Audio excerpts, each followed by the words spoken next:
So you are standing in Hell's Kitchen. I can't believe it. For nearly 20 years, Fox says Hell's Kitchen has had scorching success. There's a magic to Hell's Kitchen. And this fall, the legacy continues. Seasons 23 and 24 were filmed right here in Connecticut at Foxwoods Resort Casino, where one of Ramsey's Hell's Kitchen restaurants is located.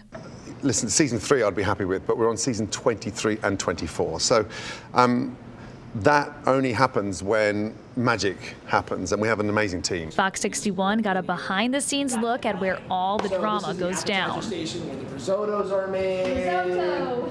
While talking with Chef Ramsey and his team about how they work to make the show new and exciting each season. In many ways, I felt that I needed to prove, a vigorous challenge yet again. Everything that we do is with a purpose, and that purpose being it tests the chefs in some important criteria of being a great chef. For season 23, that meant pinning head chefs against one another.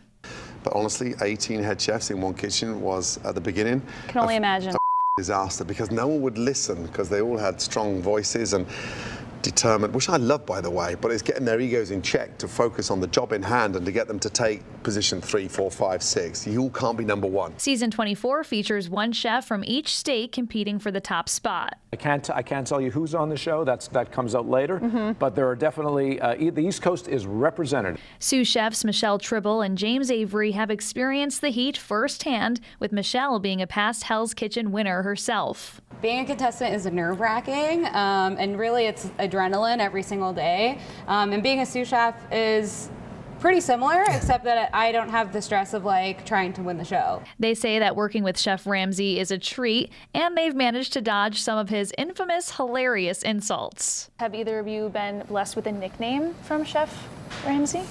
I've had. I know he's creative with those. Nothing too demeaning or deriding. So when I first started working on Kitchen Nightmares, there was another James on the show, and everybody nicknamed me Jimmy Irish. So sometimes That's not bad. Chef just calls me Jimmy, but he's the only person I let call me Jimmy. Okay. What about you? Yeah, I mean, I don't have a nickname, but I went from being Michelle the contestant to now Chef Michelle, so I'd like to think that that's my nickname. Little badge of honor there. Yes, exactly. As for Chef Ramsey, well, this show has surpassed his expectations. I begged Fox to let me run a restaurant. You run a show, do all the little fancy bits with the lighting and the cues, etc., but I need a reservation book, I need customers, and I need talented, hungry contestants that want a life-changing prize. I didn't think it would go this far, if I'm honest. And just look at how far it's come. You can catch new episodes of Hell's Kitchen right here every Thursday at 8 p.m. In studio, Kaylee Collins, Fox 61, Connecticut's news station.